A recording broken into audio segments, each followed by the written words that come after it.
Hi, welcome to the Learning Ledger by CA Neha, and today we are going to discuss what is gross total income and total income as per the Income Tax Act 1961. And we will further also discuss about the 5 heads of income and their taxability on the basis of method of accounting. So first we'll discuss what is gross total income and total income. So income जो आप compute करते हो और जो income tax department compute करता है, there is a difference between them. तो हम देखेंगे कि कैसे। तो हम पहले फर्स्ट जीटीआई देख लेते हैं कि जीटीआई क्या होता है, फिर then there are certain deductions जो जीटीआई से होते हैं, उसके बाद हमारे पास टोटल इनकम आती है which is taxable income also. तो जीटीआई में हमारे पास 5 हेड्स ऑफ इनकम होते हैं।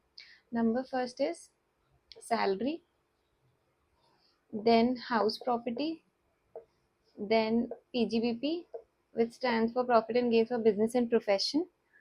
Then we have capital gain, and then we have income from other sources.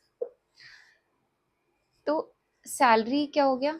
जो भी एम्प्लॉयर एम्प्लॉय को देता है, even in cash, even in kind, किसी भी तरह के किसी भी फॉर्म में अगर कोई भी चीज़ एम्प्लॉयर एम्प्लॉय को देता है तो वो हम सैलरी में काउंट करते हैं। तो ये हो गया। Then house property, house property में जैसे आपकी कोई भी हाउस प्रॉपर्टी आपके नाम पे कोई घर है जो आपने रेंट पे दिया है, तो उस पर रेंटल इनकम आ रही है, तो वो गई हाउस प्रॉपर्टी की इनकम। अब इसमें हम डिटेल में तो फर्दर वीडियोस में डिस्कस करेंगे, but I tell you one point कि हाउस प्रॉपर्टी में अगर आपके पास कोई इनकम, अगर आपके 2 से ज्यादा घर है, तो जो रेंट आ रहा है वो तो आपकी इनकम है ही है, जो रेंट नहीं भी आ रहा है बट आ सकता है, वो भी आपकी इनकम मानी जाती है। तो ये क्यों किया था गवर्नमेंट ने?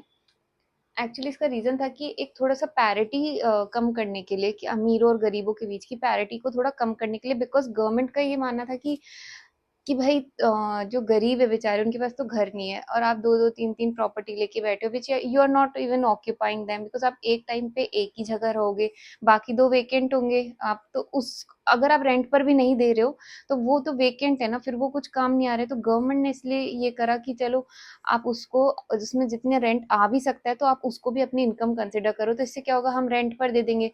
तो अब क्या होता है कि मान लो एक बंदा 1 करोड़ कमा के 1 करोड़ के घर में रह रहा है, और जो बंदा 20-25 हजार भी कमा रहा है, तो वो ये वाला मकान रेंट पर लेके रह सकता है। तो इससे थोड़ा सा पैरिटी कम हो जाती है। तो गवर्नमेंट का ये व्यू था, इसीलिए उन्होंने ये इंट्रोड्यूस करा।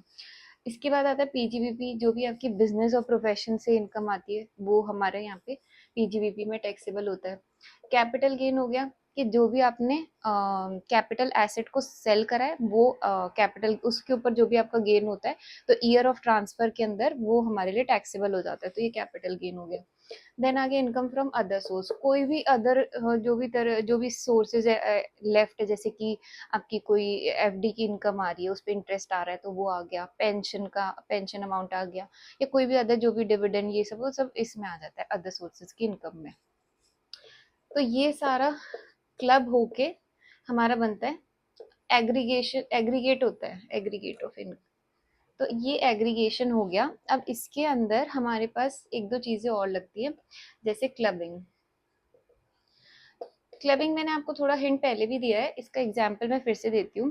कि मान लो मिस्टर ए है, उसकी एक इनकम है 5 लाख, ठीक है, तो उस पर कोई टैक्सेबल नहीं है।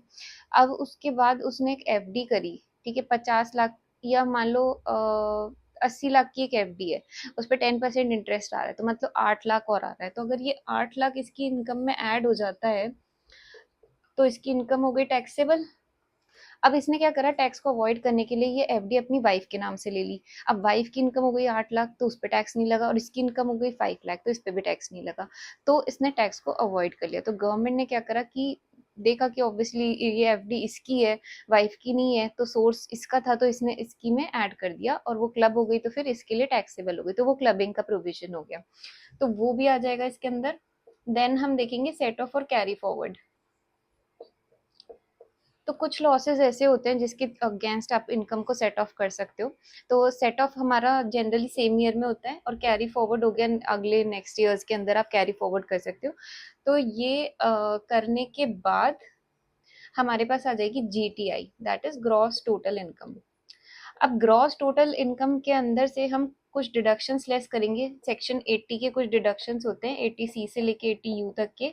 वो डिडक्शंस लेस करने के बाद हमारे पास आ जाएगी टोटल इनकम। और टोटल इनकम होती है टैक्सेबल इनकम, जिसपे हमें टैक्स देना होता है।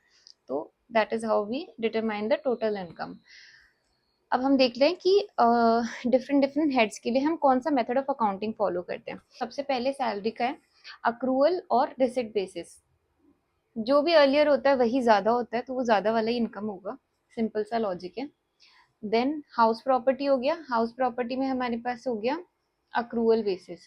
So you all know accrual basis ना, इट्स ड्यू बेसिस। जब वो ड्यू हो जाता है अमाउंट, तो भले रिसीव होना हो तो ड्यू बेसिस पे हम टैक्सेबल होते हैं। देन हमारे पास है पीजीबीपी। पीजीबीपी हो गया accrual basis which is mercantile also, you can say. मतलब अगर इस भले वो आया हो या ना आया हो, पर अगर वो इस साल का खर्चा है तो हम इस साल का तो पूरा ले लेते हैं। तो अगर एक्सपेंस वगैरह देख रहे हैं तो मतलब इस साल में जितना आना था हम वो पूरा ले लेंगे, भले ही वो आया हो या ना आया हो। ठीक है, तो हो गया पीजीबीपी का। Similarly goes for revenue also, expense के साथ साथ। And then we have capital gain. Capital gain के अंदर हो जाता है ईयर ऑफ ट्रांसफर के अंदर टैक्सेबल होता है। ठीक है, जिस भी ईयर में कैपिटल एसेट को आपने सेल करा है उस ईयर ऑफ ट्रांसफर के अंदर आपका टैक्सेबल। तो आईएफओएस में हो गया कैश और mercantile basis.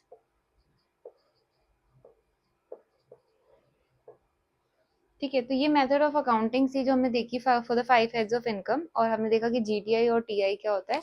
So that was it, and if you like the video please like share and subscribe.